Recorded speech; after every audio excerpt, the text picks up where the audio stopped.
मनुष्य जब से इस धरती पर आया है तभी से एक प्रश्न उसके मन में रहा है, यह संसार कब तक रहेगा, इसका अंत कब होगा और उस अंत के बाद क्या होगा। वास्तव में जन्म और मृत्यु की अनुभूति हर प्राणी करता है। जब कोई जीव आता है तो एक दिन उसे जाना भी पड़ता है। यही नियम संपूर्ण ब्रह्मांड पर भी लागू होता है। ऋषि मुनियों, दार्शनिकों और कवियों ने सदा से यह सोचा कि जिस प्रकार मनुष्य का जीवन सीमित है उसी प्रकार यह जगत भी अनंत नहीं हो सकता। इस विचार ने प्रलय की अवधारणा को जन्म दिया। प्रलय का शाब्दिक अर्थ है लय होना, यानी सबका विलय। वह अवस्था जब सृष्टि के समस्त नाम रूप मिट जाते हैं और केवल मूल तत्व, परम सत्ता, शाश्वत ब्रह्म शेष रह जाता है। हिंदू दर्शन में प्रलय को केवल विनाश के रूप में नहीं देखा गया। यह एक चक्र है, सृष्टि, उत्पत्ति, स्थिति, पालन और संहार। प्रलय उत्पत्ति का कार्य ब्रह्मा से जुड़ा है, पालन का कार्य विष्णु से, संहार अथवा प्रलय का कार्य महादेव शिव से।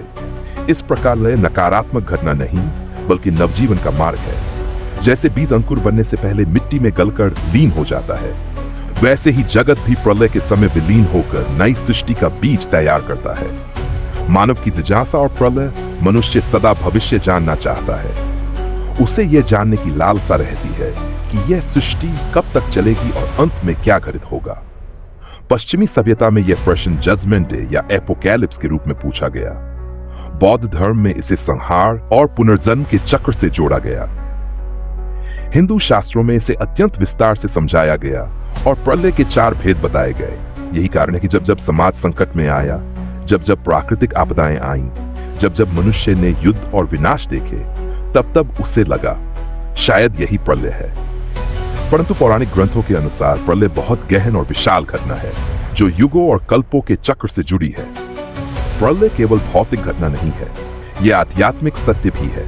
आत्मा का शरीर से मुक्त होना, माया से परम सत्य में लय होना, यह नैतिक चेतावनी भी है। जब अधर्म बढ़ेगा, जब पाप सीमा पार करेगा, तब सृष्टि अपने आप विनाश की ओर बढ़ेगी। और यह वैज्ञानिक संकेत भी है। ब्रह्मांड का विस्तार और संकुचन, तारों का जन्म और मृत्यु, पृथ्वी पर जीवन का उत्थान और पतन। प्रलय का विषय केवल भय उत्पन्न करने वाला नहीं है। यह हमें यह समझाता है कि जो कुछ हम देख रहे हैं वह शाश्वत नहीं है। हर शुरुआत का एक अंत है, हर अंत के बाद एक नई शुरुआत है। यही सनातन धर्म की दृष्टि है, अनादि और अनंत का चक्र। इस प्रकार प्रस्तावना हमें यह पृष्ठभूमि देती है कि प्रलय का अध्ययन केवल भविष्य जानने के लिए नहीं, बल्कि वर्तमान को समझने और आत्मा की यात्रा को पहचानने के लिए आवश्यक है। प्रलय की जड़ें बहुत गहरी हैं और उनका आरंभ वेदों तथा उपनिषदों की प्राचीनतम विचारों और मंत्रों में मिलता है। पौराणिक कथाओं में भले ही प्रलय का वर्णन बहुत विस्तार से मिलता है, लेकिन वेद और उपनिषद हमें इसके मूलभूत दार्शनिक स्वरूप से परिचित कराते हैं। वेदों में प्रलय का संकेत ऋग्वेद, अथर्ववेद और यजुर्वेद में ब्रह्मांड की उत्पत्ति और विनाश पर गूढ़ संकेत मिलते हैं। ऋग्वेद के नासदी सूक्त में कहा गया है कि एक समय ऐसा था जब न आकाश था, न पृथ्वी, न मृत्यु, न मृता। सब कुछ अंधकार और असीम शून्य में लीन था। वही स्थिति प्रलय कहलाती है। इसमें कहा गया कि तदा न रात्रि थी, न दिवस था, न मृत्यु थी, न मृत्यु, न जल था, न आकाश। यह श्लोक बताता है कि प्रलय के समय संपूर्ण ब्रह्मांड अपनी पहचान खोकर परम सत्य में लीन हो जाता है। अथर्ववेद में वर्णन आता है कि समस्त जीव, देवता, आकाश, अग्नि, जल और पृथ्वी अंततः ब्रह्म में ही विलीन हो जाते हैं। वहां केवल एक महान सत्य शेष रहता है। उपनिषद वेदों की दार्शनिक व्याख्या है। उनमें प्रलय को केवल भौतिक विनाश के रूप में नहीं बल्कि आध्यात्मिक लय के रूप में देखा गया है। छांदोगी उपनिषद कहता है सभी प्राणी जल से उत्पन्न होते हैं, जल में ही लीन होते हैं। यहां जल प्रलय का प्रतीक है। सब कुछ जल रूप अनंत में लीन हो जाता है। बृहदारण्यक उपनिषद में कहा गया, यथा मधुकृतो निष्कृति एकत्व न विजानन्ति। जैसे अनेक मधुमक्खियां फूलों से रस लेकर एक ही मधु में मिला देती हैं, वैसे ही प्रलय के समय सब आत्माएं परमात्मा में लीन हो जाती हैं और अपना भेदभाव खो देती हैं। मांडुक्य उपनिषद में प्रलय को तुरीय अवस्था से जोड़ा गया है। जागृत, स्वप्न और सुषुप्ति के बाद आत्मा जब चौथी अवस्था तुरीय में प्रवेश करती है तो वहां संपूर्ण जगत का लय हो जाता है। यह व्यक्तिगत स्तर पर प्रलय का अनुभव है। ब्रह्मांडी और व्यक्तिगत प्रलय उपनिषद ये स्पष्ट करते हैं कि प्रलय दो स्तरों पर होता है। व्यष्टि प्रलय, इंडिविजुअल डिसोल्यूशन, जब जीव का शरीर नष्ट होता है और आत्मा शरीर से मुक्त होकर परमात्मा की ओर जाती है। समष्टि प्रलय डिसोल्यूशन, जब संपूर्ण जगत, आकाश, पृथ्वी, तारे, देवता सब कुछ ब्रह्म में लीन हो जाता है। इस दृष्टि से मृत्यु और प्रलय में कोई भेद नहीं। मनुष्य के लिए मृत्यु ही उसका लघु प्रलय है और संपूर्ण सृष्टि के लिए महाप्रलय। वेदांत कहता है कि प्रलय कोई बाहरी घटना मात्र नहीं है, बल्कि यह ज्ञान की चरम अवस्था है।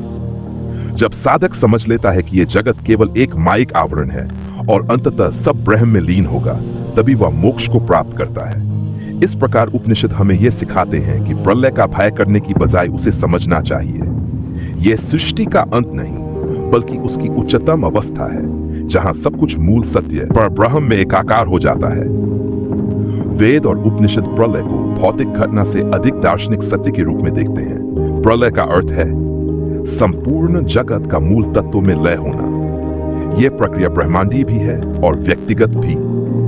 अंततः प्रलय मोक्ष का प्रतीक है, जब आत्मा परमात्मा में लीन हो जाती है। हिंदू धर्म में पुराण वे ग्रंथ हैं जो केवल दार्शनिक संकेत नहीं देते, बल्कि सृष्टि, कल्प, युग, देवताओं और अवतारों की कथाओं के माध्यम से इन गूढ़ रहस्यों को सरल बनाते हैं। प्रलय का सबसे विस्तृत और गूढ़ विवेचन हमें भागवत पुराण, विष्णु पुराण, लिंग पुराण, शिव पुराण और गरुड़ पुराण में मिलता है। इन ग्रंथों प्रलय को 4 भेदों में विभाजित किया गया है: नित्य प्रलय, नैमित्तिक प्रलय, प्राकृत प्रलय और आत्यंतिक प्रलय। नित्य प्रलय, दैनिक प्रलय। नित्य का अर्थ है प्रतिदिन। जब भी कोई प्राणी सोता है तो उसकी जागृत अवस्था का लय हो जाता है। रात में नींद में जाने पर जो संसार हमने दिन भर देखा था, वह सब समाप्त सा हो जाता है।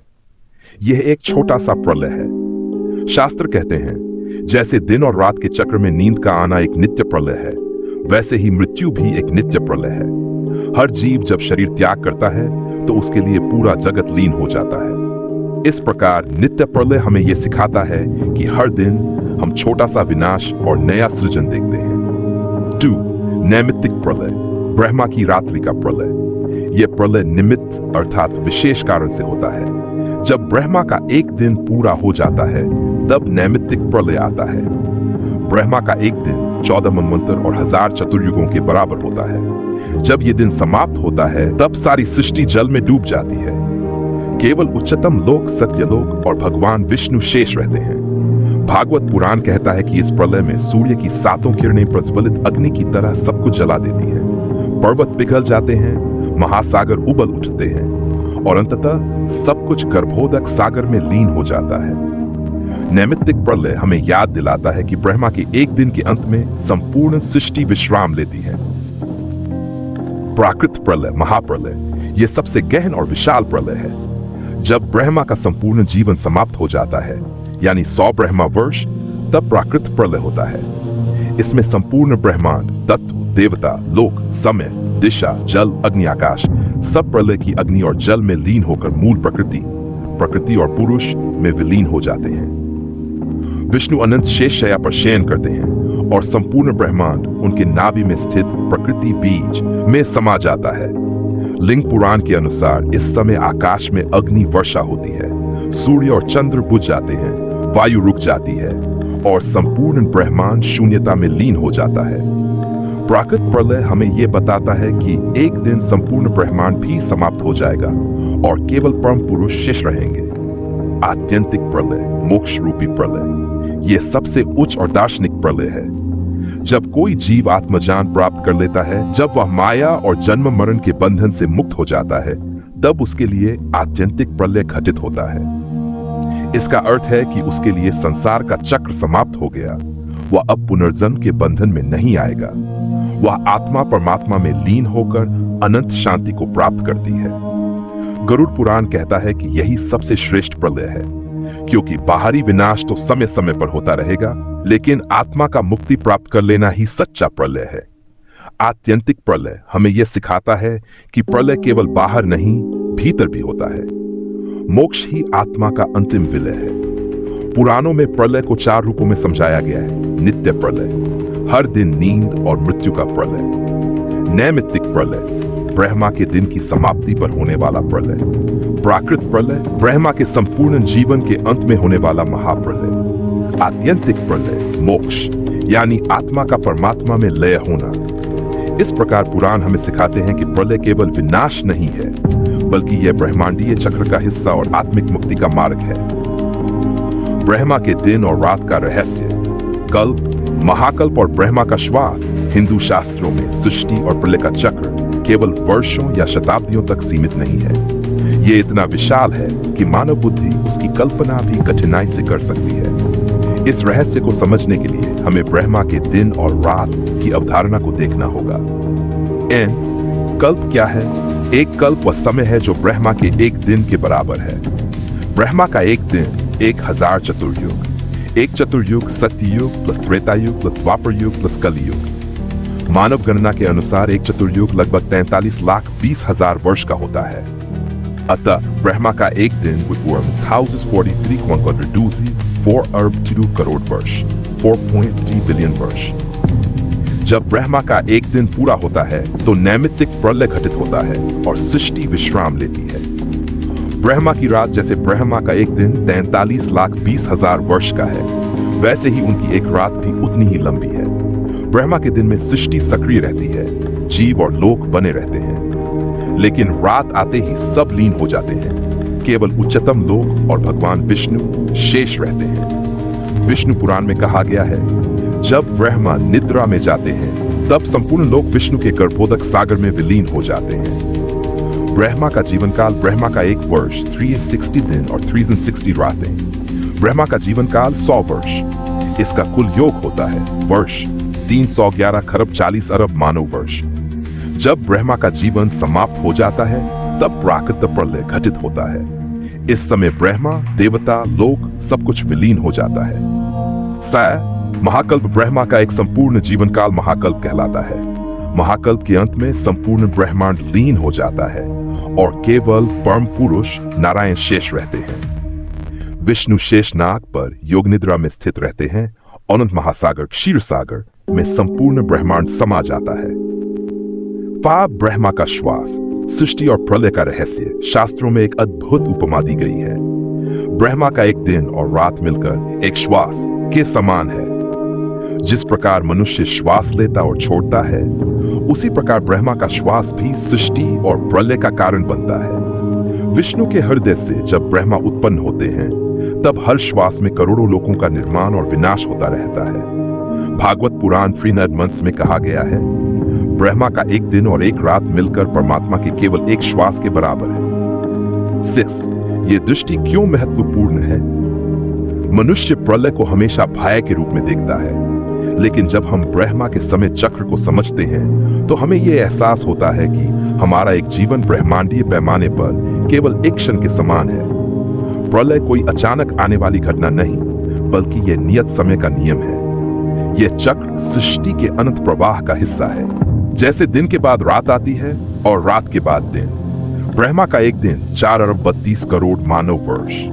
ब्रह्मा की एक रात भी इतनी ही लंबी है। ब्रह्मा का जीवन काल 311 खरब 40 अरब वर्ष।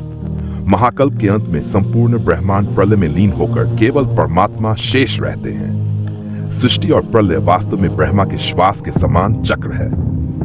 देवताओं, असुरों और ऋषियों द्वारा प्रलय के संदर्भ पौराणिक ग्रंथ केवल ब्रह्मांडीय घटना ही नहीं बताते, बल्कि कथा और संवादों के माध्यम से प्रलय को जीवंत रूप में प्रस्तुत करते हैं।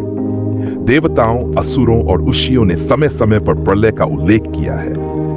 इन कथाओं से हमें यह समझने में मदद मिलती है कि प्रलय केवल दार्शनिक या वैज्ञानिक विषय नहीं, बल्कि जीवन और धर्म से जुड़ा हुआ गूढ़ संदेश है। देवताओं की दृष्टि से प्रलय देवताओं के लिए प्रलय का अर्थ है उनकी दिव्य भूमिकाओं का अंत। विष्णु पुराण में वर्णन आता है कि जब नैमित्तिक प्रलय होता है तब अग्नि और जल से सारे लोक नष्ट हो जाते हैं। केवल ब्रह्मलोक और भगवान विष्णु ही शेष रहते हैं।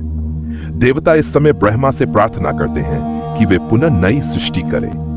इंद्र का संवाद महाभारत के शांति पर्व में इंद्र ऋषि नारद से कहते हैं, जब प्रलय आता है तब अमृत का गर्व भी मिट जाता है। देवता भी उसी शून्यता में समा जाते हैं जहां मनुष्य और असुर। यह हमें सिखाता है कि प्रलय सबके लिए समान है, देव, दानव और मानव। असुरों की दृष्टि से प्रलय असुर प्रलय को अक्सर विनाश और भय के रूप में देखते हैं। लिंग पुराण में उल्लेख है कि जब महाप्रलय की ज्वालाएं फैलती हैं तो असुर लोग सबसे पहले जलकर भस्म हो जाते हैं। कई असुर प्रलय को अंत नहीं बल्कि एक अवसर मानते हैं कि अगली सृष्टि में वे फिर शक्तिशाली बन सकें। हिरण्यकशिपु का दृष्टिकोण। भागवत पुराण में हिरण्यकशिपु अपने पुत्र प्रहलाद से कहता है, यह सृष्टि नष्ट होकर फिर उत्पन्न होती है। प्रलय से भयभीत मत हो, क्योंकि मृत्यु के बाद भी हम किसी न किसी रूप में पुनः आते हैं। यहां असुर ये मानते हैं कि प्रलय चिरस्थायी अंत नहीं बल्कि पुनर्जन्म का मार्ग है। ऋषियों की दृष्टि से प्रलय, ऋषियों ने प्रलय को गहरी दार्शनिक दृष्टि से देखा। उनके लिए प्रलय केवल बाहरी घटना नहीं बल्कि भीतर की साधना है। गरुड़ पुराण में ऋषि कहते हैं, जब मनुष्य अपने भीतर से काम, क्रोध, लोभ, मोह का विनाश करता है तब वही आत्यंतिक प्रलय है। नारद और ब्रह्मा का संवाद। भागवत पुराण में नारद मुनि ब्रह्मा से प्रश्न करते हैं, पितामह, जब सब लोग प्रलय में लीन हो जाते हैं तब धर्म और आत्मा का क्या होता है? ब्रह्मा उत्तर देते हैं, धर्म और आत्मा नष्ट नहीं होते, वे अनंत हैं। केवल भौतिक रूप समाप्त होता है, आत्मा परमात्मा में लीन हो जाती है। वशिष्ठ ऋषि की शिक्षा। योग वशिष्ठ ग्रंथ में वशिष्ठ ऋषि राम से कहते हैं, हे राम, ये संसार स्वप्न के समान है। जब ये जागृत होता है तो उत्पत्ति है, जब ये सो जाता है तो प्रलय है। इससे भयभीत न होना, क्योंकि यह सब माया है।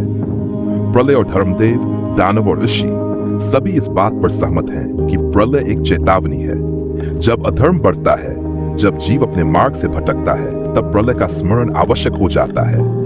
यही कारण है कि महाभारत और पुराणों में बार बार कहा गया है कि धर्म ही सृष्टि को टिकाए रखता है। प्रलय हमें यह सिखाता है कि धर्म के बिना सृष्टि का अस्तित्व नहीं टिक सकता। देवताओं ने प्रलय को एक चक्र माना, जहां उनकी भूमिकाएं समाप्त होकर पुनः आरंभ होती हैं। असुरों ने प्रलय को भय और पुनर्जन्म का अवसर समझा। ऋषियों ने प्रलय को भीतर की साधना और मोक्ष का प्रतीक माना। अंततः सब ये मानते हैं कि प्रलय कोई स्थायी विनाश नहीं बल्कि नए आरंभ की भूमिका है। समुद्र मंथन और प्रलय से संबंध। समुद्र मंथन की कथा भागवत पुराण, विष्णु पुराण और महाभारत में वर्णित है। यह कथा केवल अमृत प्राप्ति की नहीं है बल्कि ये भी दिखाती है कि कैसे सृष्टि के भीतर छिपी शक्तियां प्रकट होती हैं और किस प्रकार प्रलय के संकेत भी इस घटना से जुड़े हैं। समुद्र मंथन की कथा संक्षेप में देवता और असुर मिलकर क्षीर सागर, दुग्ध सागर का मन करते हैं। मंदार पर्वत मथानी और वासुकी नाग रस्सी के रूप में प्रयोग होते हैं। मंथन से पूरी रत्न उत्पन्न होते हैं। लक्ष्मी, कामधेनु, ऐरावत, कौस्तुभमणि, पारिजात, चंद्रमा, अप्सराएं, धन्वंतरी के साथ अमृतकलश आदि। सबसे पहले निकलता है कालकूट विष, जिसे महादेव शिव अपने कंठ में धारण करते हैं। यही कारण है कि उन्हें नीलकंठ कहा गया। समुद्र मंथन और प्रलय का पहला संकेत। विष मंथन से निकला कालकूट विष इतना प्रचंड था कि उसने तीनों लोकों को जलाने का प्रयास किया।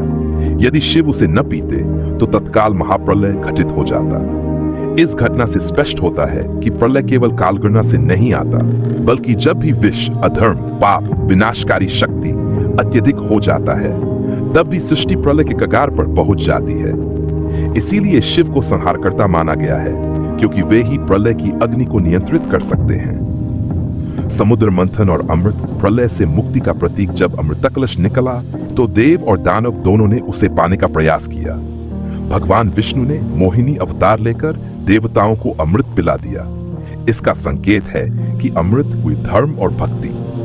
जो धर्म का पान करता है उसके लिए प्रलय भी भयावह नहीं है। समुद्र मंथन हमें यह शिक्षा देता है कि विष और अमृत दोनों हमारे भीतर हैं।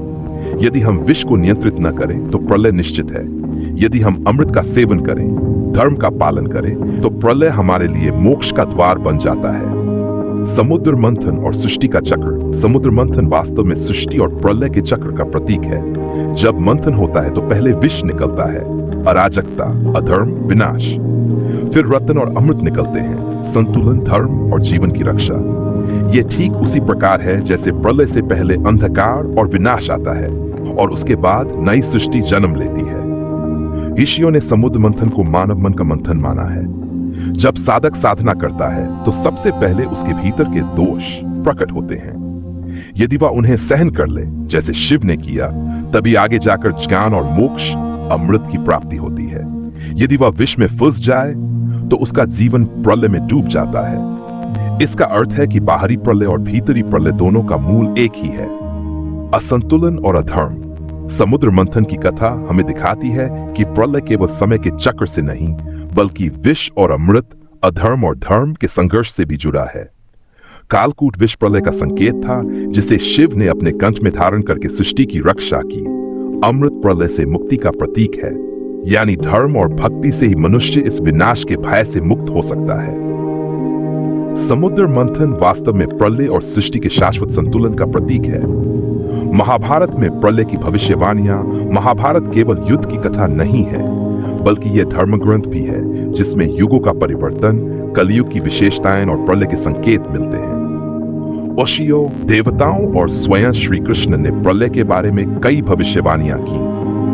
भीष्म का प्रलय वर्णन शांति पर्व में भीष्म पितामह युधिष्ठिर से कहते हैं, हे धर्मराज, जब अधर्म की वृद्धि होती है, जब मनुष्य पाप में लिप्त हो जाते हैं, जब धर्म के चारों स्तंभ सत्य, करुणा, तप और दान गिर जाते हैं, तब प्रलय का समय आता है। यह संकेत देता है कि प्रलय केवल खगोलीय या प्राकृतिक घटना नहीं, बल्कि नैतिक पतन का परिणाम भी है। नारद मुनि की चेतावनी महाभारत के वन पर्व में नारद मुनि कहते हैं, कलयुग के अंत में मनुष्य हिंसक, क्रोधी और लोभी हो जाएंगे। पुत्र पिता का वध करेगा, भाई भाई से वैर रखेगा, स्त्रियां स्वधर्म से गिरेंगी। तब पृथ्वी कांपेगी, नदियां सूखेंगी, अग्नि और जल प्रलय का रूप धारण करेंगे। यह स्पष्ट करता है कि कलयुग का चरम बिंदु ही नैमित्तिक प्रलय का कारण बनेगा। श्री कृष्ण की भविष्यवाणी मौसल पर्व में श्री कृष्ण यदुवंश के विनाश का वर्णन करते हैं और कहते हैं, यह जगत नाशवान है, मैं स्वयं भी इस शरीर से प्रस्थान करूंगा। जब मेरा कार्य पूरा होगा, तब कलयुग अपनी पूरी शक्ति से प्रकट होगा, अधर्म का बोलबाला होगा और अंततः यह लोक प्रलय की ओर जाएगा। यहाँ कृष्ण बताते हैं कि अवतार का कार्य धर्म की रक्षा है, और जब अधर्म पुनः बढ़ेगा तो प्रलय निश्चित होगा। भीम और अर्जुन का अनुभव महाभारत के युद्ध के अंत में जब पांडव हस्तिनापुर लौटते हैं, तब वे देखते हैं कि नगर नष्ट हो चुका है, लाखों शव पड़े हैं, शस्त्रियां रो रही हैं। भीम कहते हैं, ये युद्ध ही प्रलय का दूत है, सूर्य की भांति तेजस्वी इस हस्तिनापुर का अंत हो चुका है। महाभारत दिखाता है कि युद्ध भी लघु प्रलय के समान है। कलयुग और प्रलय का संबंध महाभारत विष्णु पर्व में कहा गया है। कलयुग के अंत में सूर्य अत्यधिक तपन करेगा, वर्षा बंद हो जाएगी, अन्न का अभाव होगा, मनुष्य परस्पर हिंसा करेंगे, फिर आकाश से अग्नि वर्षा होगी और सारा जगत जल में लीन हो जाएगा। यह वर्णन स्पष्ट करता है कि कलयुग का अंत प्रलय से जुड़ा हुआ है। ऋषि वशिष्ठ महाभारत में कहते हैं, मनुष्य का हृदय जब पाप से भर जाता है, तब प्रलय बाहर नहीं, भीतर से प्रारंभ हो जाता है। पहले धर्म नष्ट होता है, फिर परिवार और समाज और अंततः संपूर्ण जगत। इसका तात्पर्य है कि प्रलय केवल बाहरी घटना नहीं है, बल्कि भीतर से बाहर तक घटित होने वाली प्रक्रिया है। महाभारत प्रलय को नैतिक पतन, युद्ध और युगांत से जोड़ता है। भीष्म, नारद और कृष्ण सभी कहते हैं कि जब धर्म समाप्त होगा, तभी प्रलय का समय आएगा। युद्ध और हिंसा को लघु प्रलय कहा गया है, जबकि कलयुग का अंत महाप्रलय का संकेत है। महाभारत हमें यह शिक्षा देता है कि धर्म ही सृष्टि का आधार है और अधर्म ही प्रलय का कारण। भागवत पुराण में कलयुग और प्रलय भागवत महापुराण कलयुग का विस्तृत चित्र खींचता है। यह ग्रंथ केवल भक्ति और भगवान विष्णु की महिमा ही नहीं बताता, बल्कि युग चक्र, धर्म का ह्रास और प्रलय की भविष्यवाणियां भी प्रकट करता है। कलयुग का प्रारंभ भागवत पुराण के अनुसार कलयुग का प्रारंभ उस समय से माना जाता है जब श्री कृष्ण धरा से प्रस्थान करते हैं। यदा यदा ही धर्मस की प्रतिज्ञा पूरी कर श्री कृष्ण द्वारका से दिव्यलोक को लौटे और उसी क्षण कलयुग पृथ्वी पर अवतरित हुआ। इसका अर्थ है कि कलयुग स्वयं अधर्म और असत्य का प्रतीक है। कलयुग में धर्म के लक्षण भागवत पुराण स्कंद कहता है, सत्य घटेगा, असत्य बढ़ेगा, आयु, बल और स्मरण शक्ति क्षीण होगी, स्त्रियां स्वधर्म से विचलित होंगी, राजा कर लोलुप, प्रजा को पीड़ित करने वाले और अधर्मी होंगे, ब्राह्मण केवल वंश से ब्राह्मण कहलाएंगे, गुण और कर्म से नहीं, धन ही धर्म का मापदंड होगा, विवाह केवल कामना पर आधारित होंगे। यह सब संकेत करता है कि धीरे धीरे संसार प्रलय की ओर अग्रसर होगा।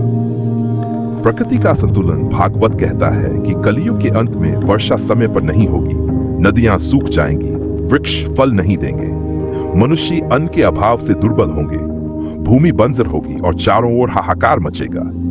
यह प्राकृतिक प्रलय का पूर्वाभास है। समाज का पतन भागवत पुराण में लिखा है, कलियुग में मित्रता केवल स्वार्थ से होगी, धर्म केवल दिखावा होगा, विवाह टूट जाएंगे, माता पिता और संतान में शत्रुता होगी, स्त्री पुरुष केवल देह सुख में लिप्त रहेंगे, शील तप दान और सत्य नष्ट हो जाएंगे। जब समाज की जड़ें ही खोखली हो जाएंगी तब प्रलय अपरिहार्य हो जाएगा।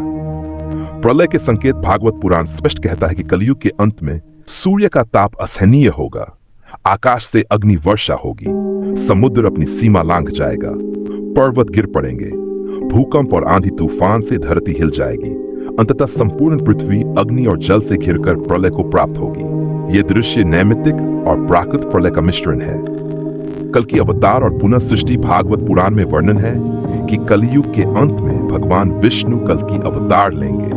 वे एक घोड़े पर आरूढ़ होकर अधर्मियों का नाश करेंगे, धर्म का पुनः प्रतिष्ठापन करेंगे। उसके बाद प्रलय घटित होगा और अगली सृष्टि का प्रारंभ होगा। इसका अर्थ है कि प्रलय कोई अंतिम विनाश नहीं बल्कि नए चक्र का द्वार है। भागवत पुराण ये बताता है कि प्रलय का अर्थ केवल भौतिक नाश नहीं है। जब हृदय में भक्ति समाप्त हो जाती है, जब जीव केवल लोभ और वासना में लिप्त हो जाता है, जब ईश्वर का स्मरण नहीं रहता, तो वह व्यक्तिगत स्तर पर प्रलय का अनुभव करता है। भागवत पुराण कलयुग को अधर्म विरह, असत्य और लोभ का युग कहता है। प्रकृति का असंतुलन और समाज का पतन ही प्रलय के संकेत हैं। कल की अवतार प्रलय से पहले धर्म की रक्षा करेंगे। प्रलय के बाद पुनः सृष्टि होगी, क्योंकि यह अनंत चक्र है।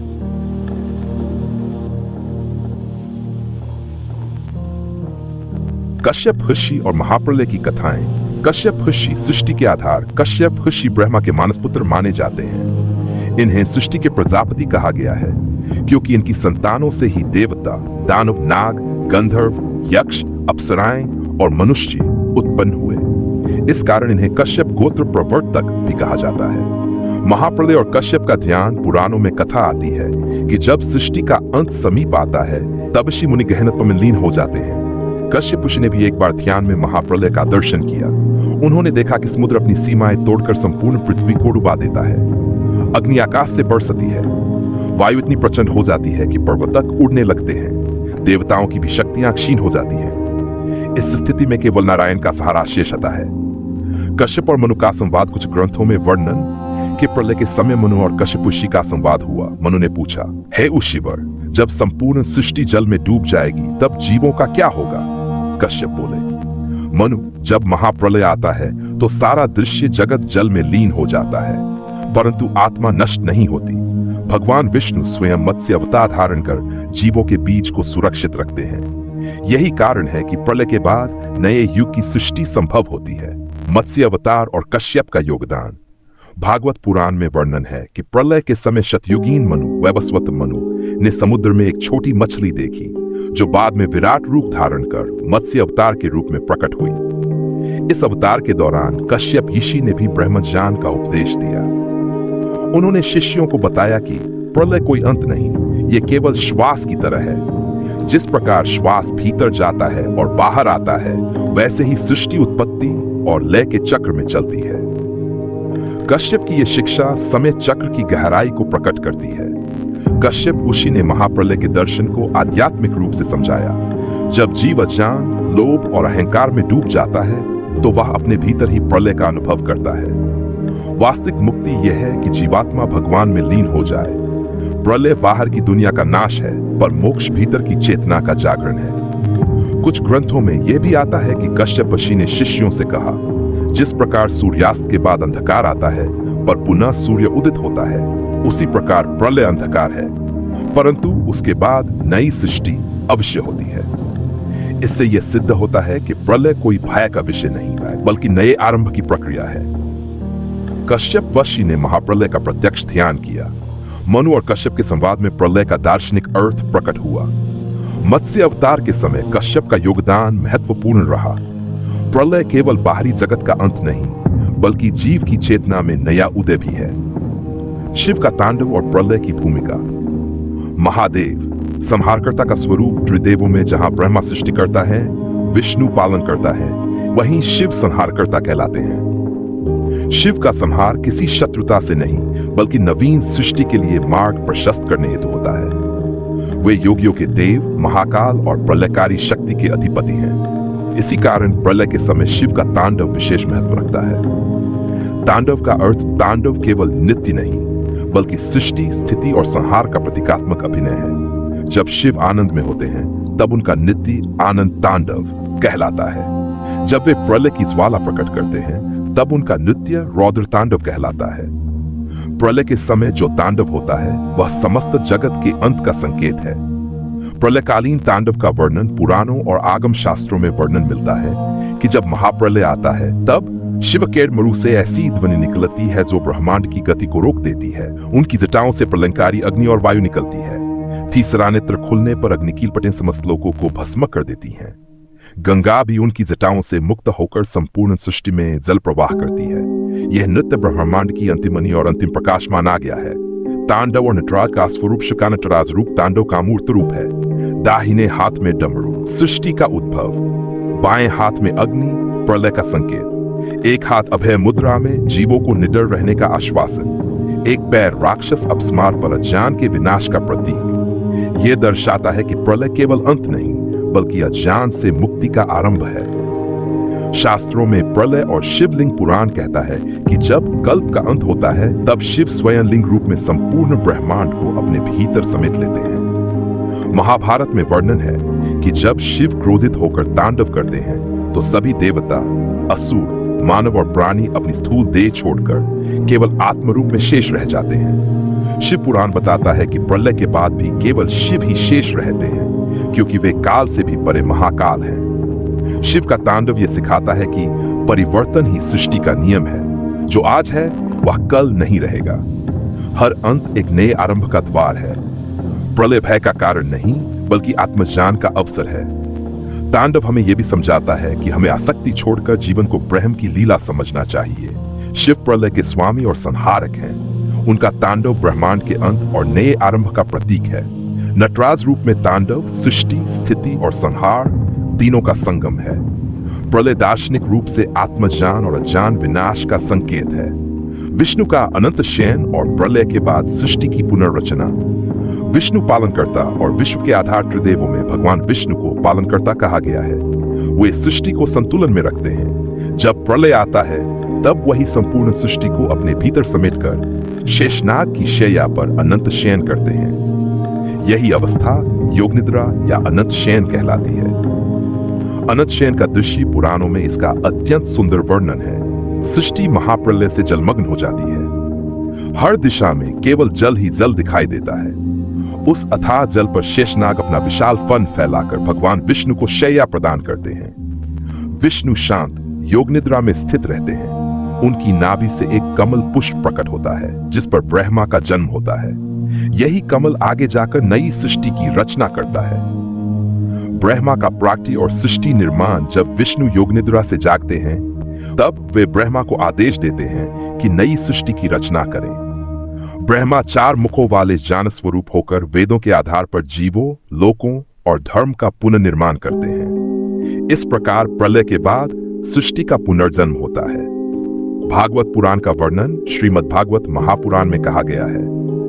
महाप्रलय के समय जब समस्त जीव अपनी स्थूल देह छोड़ देते हैं, तो वे विष्णु की योग निद्रा में शरण पाते हैं। प्रलय के बाद वही आत्माएं पुनः नई देह और लोक प्राप्त करती हैं। इस प्रक्रिया को सृष्टि स्थिति प्रलय चक्र कहा गया है। विष्णु के शयन का दार्शनिक अर्थ शेषनाग अनंत काल का प्रतीक है। विष्णु का शयन विश्व की शांति और संतुलन का प्रतीक है। नाभि से उत्पन्न कमल चेतना और जीवन का प्रतीक है। ब्रह्मा का जन्म ज्ञान और सृजन का प्रतीक है। यहाँ संदेश यह है कि हर अंत एक नए आरंभ की भूमि तैयार करता है। भक्ति भाव में अर्थ भक्त दृष्टि से विष्णु का शयन यह बताता है कि जब संसार डगमगाने लगे, तो हमें विष्णु में शरण लेनी चाहिए। प्रलय भी हमें केवल भयभीत करने के लिए नहीं, बल्कि हमें दिव्य शरण में ले जाने के लिए होता है। अनंत शयन हमें धैर्य, विश्वास और ईश्वर की योजना पर भरोसा करना सिखाता है। प्रलय के बाद भगवान विष्णु शेषनाग पर अनंत शयन करते हैं। उनकी नाभि से कमल प्रकट होता है, जिस पर ब्रह्मा जन्म लेकर नई सृष्टि का निर्माण करते हैं। यह प्रक्रिया अनादि अनंत है, अंत के बाद नए आरंभ का संकेत। दार्शनिक दृष्टि से यह आत्मा की निरंतरता और संसार के चक्र का प्रतीक है। गरुड़ पुराण में मृत्यु और प्रलय का दार्शनिक विवेचन। गरुड़ पुराण की भूमिका। गरुड़ पुराण भगवान विष्णु और उनके वाहन गरुड़ के संवाद पर आधारित ग्रंथ है। इसमें जीवन, मृत्यु, पाप पुण्य, यमलोक, नरक, स्वर्ग, मोक्ष और प्रलय का विस्तृत वर्णन है। यह ग्रंथ विशेष रूप से मृत्यु और उसके बाद की यात्रा को समझाता है, इसलिए इसे अंत्येष्टि ग्रंथ भी कहा जाता है। मृत्यु का रहस्य। गरुड़ पुराण के अनुसार मृत्यु केवल शरीर का अंत है, आत्मा का नहीं। आत्मा शाश्वत है और वह एक शरीर छोड़कर दूसरे शरीर में प्रवेश करती है। आत्मा अपने कर्मों के अनुसार गति पाती है। यह हमें सिखाता है कि मृत्यु कोई भयावह अंत नहीं, बल्कि एक नई यात्रा की शुरुआत है। मृत्यु के बाद आत्मा की गति। गरुड़ पुराण के श्लोक बताते हैं, मृत्यु के बाद आत्मा सूक्ष्म शरीर धारण करती है। यमदूत उसे उसके कर्मों के अनुसार यमराज के दरबार तक ले जाते हैं। वहां कर्मों का लेखा जोखा होता है। पुण्यात्मा को स्वर्ग और पापात्मा को नरक की यात्रा करनी पड़ती है। यह प्रक्रिया प्रलय के सूक्ष्म स्वरूप का भी संकेत देती है, जहां प्रत्येक आत्मा अपने कर्मफल का अनुभव करती है। प्रलय और मृत्यु का संबंध। गरुड़ पुराण कहता है, प्रत्येक प्राणी की मृत्यु एक लघु प्रलय है। जैसे प्रलय में संपूर्ण ब्रह्मांड विलीन हो जाता है, वैसे ही मृत्यु में व्यक्ति का व्यक्तिगत जगत समाप्त हो जाता है। प्रलय के समय सारी आत्माएं भगवान विष्णु में लीन हो जाती हैं। वैसे ही मृत्यु के बाद आत्मा परम सत्य की ओर गमन करती है। इसीलिए कहा गया है कि मृत्यु ही व्यक्तिगत प्रलय है। गरुड़ पुराण में यह भी स्पष्ट है कि संसार नश्वर है, पर आत्मा अमर है। मृत्यु और प्रलय केवल परिवर्तन है। यह परिवर्तन आत्मा की प्रगति और मोक्ष की दिशा में आवश्यक है। प्रलय आत्मा के विश्राम का समय है, ताकि वह अगले चक्र में पुनः यात्रा कर सके। जीवन के लिए शिक्षा। गरुड़ पुराण हमें यह सिखाता है कि हमें मृत्यु से भयभीत नहीं होना चाहिए। हमें ऐसे कर्म करने चाहिए कि मृत्यु और प्रलय के समय हम ईश्वर की शरण पा सकें। पुण्य, धर्म और भक्ति ही हमें मोक्ष और ईश्वर सान्निध्य दिला सकते हैं। गरुड़ पुराण मृत्यु और प्रलय को आत्मा की यात्रा का हिस्सा मानता है। मृत्यु व्यक्तिगत प्रलय है, जबकि ब्रह्मांडीय प्रलय सभी जीवों का अंत है। आत्मा अमर है और प्रलय में भी ईश्वर में लीन होकर पुनः सृष्टि के साथ उदित होती है। यह ग्रंथ हमें धर्म, पुण्य और ईश्वर भक्ति की ओर प्रेरित करता है। महाभारत और रामायण में प्रलय और काल का रहस्य।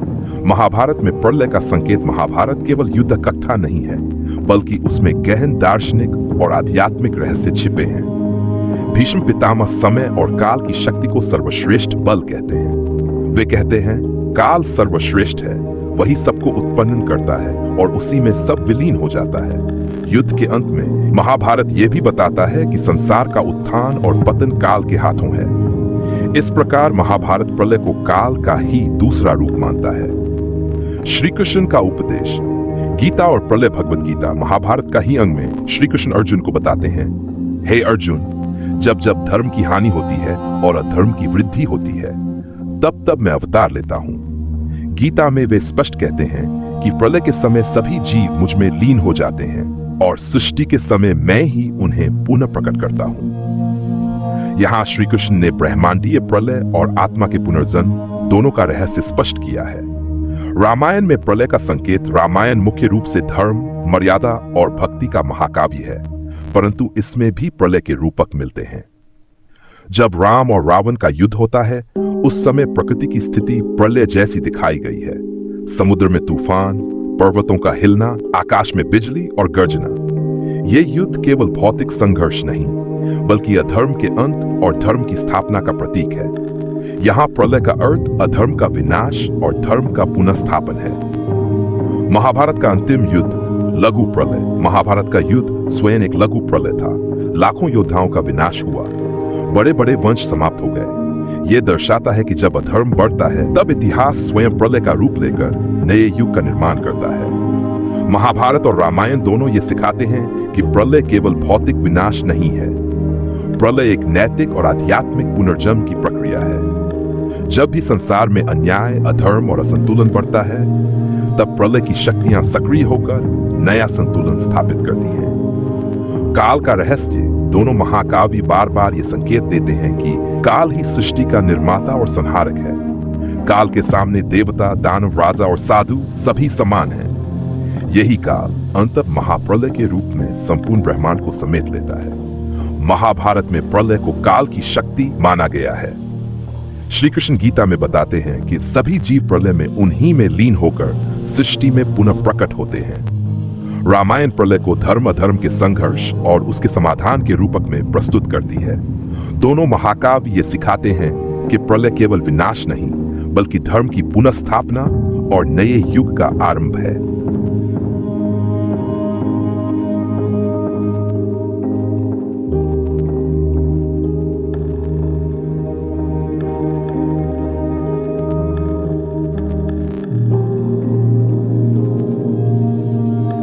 ऋषियों की दृष्टि में प्रलय और ब्रह्मांड का रहस्य भारत की ऋषि परंपरा केवल वेद पाठ और तपस्या तक सीमित नहीं थी। ऋषियों ने ब्रह्मांड, प्रलय और आत्मा के रहस्यों पर गहन चिंतन किया। उनके अनुसार सृष्टि और प्रलय चक्र का ही हिस्सा है। आत्मा जन्म और मृत्यु से परे है। प्रलय का लक्ष्य केवल विनाश नहीं, बल्कि पुनर्सृजन और आत्मा की मुक्ति है। महर्षि व्यास का दृष्टिकोण, महर्षि व्यास जिन्होंने वेदों का विभाजन और महाभारत की रचना की, कहते हैं ब्रह्मांड में 3 अवस्थाएं हैं, उत्पत्ति, स्थिति और संहार। जब ब्रह्मा की आयु समाप्त होती है, तब प्रलय होता है। यह प्रलय केवल स्थूल जगत का नहीं, बल्कि सूक्ष्म तत्वों का भी होता है। व्यास जी बताते हैं कि ब्रह्म ही एकमात्र शाश्वत है, बाकी सब नश्वर है।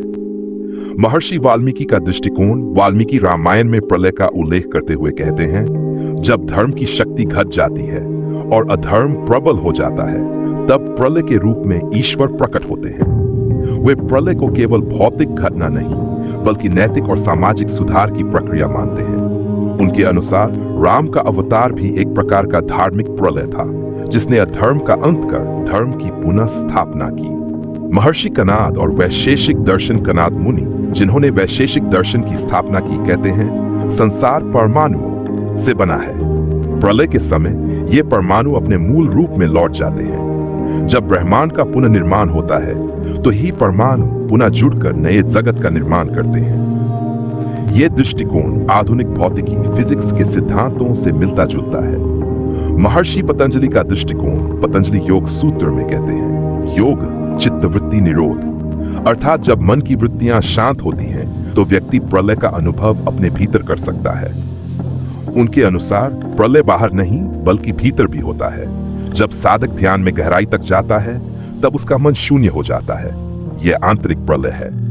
ऋषियों की सामूहिक शिक्षा, सभी ऋषियों ने मिलकर यह संदेश दिया कि प्रलय भय का विषय नहीं है, यह ब्रह्मांडीय संतुलन का नियम है। प्रलय आत्मा को उसकी असली पहचान ब्रह्म की ओर ले जाता है। जिसने जीवन में धर्म, योग और ज्ञान को अपनाया, उसके लिए प्रलय मोक्ष का द्वार है। महर्षि व्यास, प्रलय ब्रह्मांडीय चक्र का अंत है। महर्षि वाल्मीकि, प्रलय धर्म और अधर्म के संतुलन की प्रक्रिया है। महर्षि कनाद, प्रलय में पदार्थ अपने परमाणु स्वरूप में लौट जाता है। महर्षि पतंजलि, प्रलय केवल बाहरी नहीं, बल्कि आंतरिक साधना में भी अनुभव किया जा सकता है। सभी ऋषि इस पर सहमत हैं कि प्रलय विनाश नहीं, बल्कि परिवर्तन और मुक्ति है। शिव और प्रलय का संबंध, महाकाल और महायोगी का रहस्य। शिव का प्रलय से संबंध हिंदू धर्म में शिव को संहारकर्ता माना गया है। ब्रह्मा सृष्टि के रचिता है, विष्णु पालन करता है और शिव संहार करता है। लेकिन यह संहार केवल नाश नहीं, बल्कि नए सृजन का मार्ग है। इसलिए शिव को महाकाल और प्रलयकर्ता कहा जाता है। महाकाल स्वरूप शिव को महाकाल कहा गया है, क्योंकि वे समय के भी पार है। समय सभी को नष्ट कर देता है, लेकिन शिव स्वयं समय के स्वामी हैं। जब प्रलय का समय आता है, तब महाकाल शिव तांडव करके सृष्टि का अंत कर देते हैं। ये तांडव केवल विनाश का प्रतीक नहीं, बल्कि ब्रह्मांड की नए चक्र की शुरुआत भी है। तांडव और प्रलय शिव का तांडव 3 प्रकार का माना गया है। आनंद तांडव, आनंद और सृजन का प्रतीक। रौद्र तांडव, विनाश और संहार का प्रतीक। प्रलय तांडव, संपूर्ण ब्रह्मांड को शून्य में विलीन करने वाला। गरुड़ पुराण और शिव पुराण बताते हैं कि प्रलय तांडव में सूर्य की अग्नि सातों लोक को जला देती है। चंद्रमा, ग्रह और नक्षत्र विलीन हो जाते हैं। समस्त आकाश गहन अंधकार में बदल जाता है। अंततः सब कुछ शिव के त्रिनेत्र की ज्वाला में समा जाता है। शिव और महायोग शिव केवल संहारकर्ता ही नहीं बल्कि महायोगी भी हैं। वे कैलाश पर समाधि में बैठे रहते हैं और उनकी ध्यानावस्था स्वयं प्रलय का प्रतीक है। जब वे समाधि में अपनी तीसरी नेत्र शक्ति खोलते हैं तो यह संसारिक मायाजाल भस्म हो जाता है। इसका अर्थ है कि प्रलय केवल बाहरी नहीं बल्कि आत्मिक अनुभव भी है, जब साधक अपने भीतर अहंकार, वासनाएं और पाप नष्ट करता है। महाकाल मंदिर और काल भैरव उज्जैन का महाकाल मंदिर शिव के इसी रूप की उपासना का केंद्र है। यहाँ शिव को काल के स्वामी और प्रलयकर्ता रूप में पूजा जाता है। शिव के भैरव रूप को भी प्रलय का अधिपति माना गया है, जो समय का अंत कर आत्मा को मुक्ति की ओर ले जाते हैं। शिव और ब्रह्मांडीय संतुलन, शिव का प्रलय से संबंध हमें यह सिखाता है कि हर संहार में सृजन छिपा है। प्रलय अंत नहीं बल्कि नई शुरुआत है। शिव ही वह महाशक्ति है जो संसार को संतुलित रखते हैं। शिव प्रलय के अधिपति और महाकाल है। उनका तांडव ही ब्रह्मांडीय प्रलय का प्रतीक है। वे संहार कर भी सृजन का मार्ग खोलते हैं। शिव समाधि और योग के माध्यम से हमें आंतरिक प्रलय का अनुभव कराते हैं। महाकाल और काल भैरव रूप में विस्मय और मृत्यु के भी स्वामी हैं। आधुनिक विज्ञान और पौराणिक दृष्टिकोण का संगम मानव सभ्यता ने जैसे जैसे विज्ञान में प्रगति की, वैसे वैसे उसने ब्रह्मांड और उसके अंत कॉस्मिक एंड को समझने का प्रयास किया है। ये आश्चर्यजनक है कि प्राचीन पौराणिक ग्रंथों और आधुनिक विज्ञान दोनों में सृष्टि और प्रलय के विचारों में कई समानताएं मिलती हैं। ब्रह्मांड की उत्पत्ति और महाशून्य विज्ञान कहता है, ब्रह्मांड की उत्पत्ति बिग बैंग से हुई। पहले सब कुछ अनंत बिंदु सिंगुलैरिटी में था, फिर विस्फोट हुआ और विस्तार शुरू हुआ। पुराण कहते हैं महाप्रलय के बाद सब कुछ भगवान विष्णु के गर्भ में शून्य या जलराशि में विलीन हो जाता है। फिर उनके नाभि से कमल उत्पन्न होता है और ब्रह्मा द्वारा सृष्टि का आरंभ होता है। दोनों दृष्टिकोण बताते हैं कि पहले शून्य था, फिर विस्तार और सृष्टि हुई। प्रलय और ब्रह्मांड का अंत विज्ञान कहता है बिग क्रंच थियरी। एक दिन ब्रह्मांड का विस्तार रुककर सब कुछ सिकुड़कर फिर शून्य में समा जाएगा। हीट डेथ थियरी, ब्रह्मांड इतना फैल जाएगा कि ऊर्जा बंटकर सब कुछ ठंडा और मृत हो जाएगा। बिग रिप थियरी, ब्रह्मांड का विस्तार इतना तेज होगा कि ग्रह, तारे, यहां तक कि परमाणु भी टूट जाएंगे। पुराण कहते हैं प्रलय कई प्रकार का है, नित्य, नैमित्तिक और आत्यंतिक। अंततः सब कुछ शून्य में विलीन होकर केवल परमब्रह्म शेष रह जाता है। दोनों ही ये मानते हैं कि ब्रह्मांड का अंत एक निश्चित सत्य है। समय की अवधारणा विज्ञान, समय ब्रह्मांड की चौथी आयाम है। पुराण समय को काल पुरुष माना गया है। भगवान शिव और देवी काली स्वयं काल के अधिष्ठाता है। दोनों दृष्टिकोण बताते हैं कि समय के नियंत्रण में ही सृष्टि और प्रलय होता है। मानव जीवन और विनाश विज्ञान कहता है पृथ्वी पर जीवन कभी उल्कापिंड टकराने या सूर्य के विस्तार से समाप्त हो सकता है। पुराण कहते हैं जब धर्म नष्ट हो जाता है और अधर्म का अतिरेक होता है तब प्रलय आता है। विज्ञान भौतिक कारण बताता है, पुराण नैतिक और आध्यात्मिक कारण। मिलन बिंदु विज्ञान और पुराण दोनों ही ये मानते हैं कि ब्रह्मांड का आरंभ हुआ है और इसका अंत भी निश्चित है। अंत केवल समाप्ति नहीं बल्कि किसी नए चक्र का प्रारंभ है। जो शून्यता है वही ऊर्जा का सर्वोच्च रूप है। प्रलय केवल अंत नहीं बल्कि नए आरंभ का प्रतीक। प्रलय को प्राय लोग केवल विनाश मानते हैं, परंतु पौराणिक ग्रंथ बताते हैं कि यह नया सृजन भी है। अंत और आरंभ का चक्र जैसे रात के बाद सुबह होती है, वैसे ही प्रलय के बाद नई सृष्टि होती है। ब्रह्मांड चक्रीय है, सृष्टि, पालन और संहार अनवरत चलते रहते हैं। प्रलय हमें यह सिखाता है कि कुछ भी स्थायी नहीं है। अहंकार, धन, पद, शरीर सब नश्वर हैं। केवल आत्मा और परम सत्य शाश्वत हैं। प्रलय बाहरी घटना भर नहीं, यह आंतरिक भी है। जब मनुष्य अपने भीतर के मोह, क्रोध और अहंकार को नष्ट करता है तो यह भी प्रलय है और इसके बाद आत्मा का मोक्ष रूपी नया जन्म होता है। प्रलय भय का कारण नहीं बल्कि मुक्ति का मार्ग है। हर अंत एक नई शुरुआत का द्वार खोलता है। इसलिए पौराणिक कथाओं में प्रलय को सृष्टि का नवोदय कहा गया है। अंतिम सारांश, प्रलय केवल विनाश नहीं है, यह सृष्टि की शुद्धि, धर्म की पुनर्स्थापना और आत्मा की मुक्ति का अवसर है। पुराण और आधुनिक विज्ञान दोनों ही मानते हैं कि ब्रह्मांड का चक्र चलता रहता है, शुरुआत और अंत बार बार होते हैं। यही प्रलय का शाश्वत सत्य है।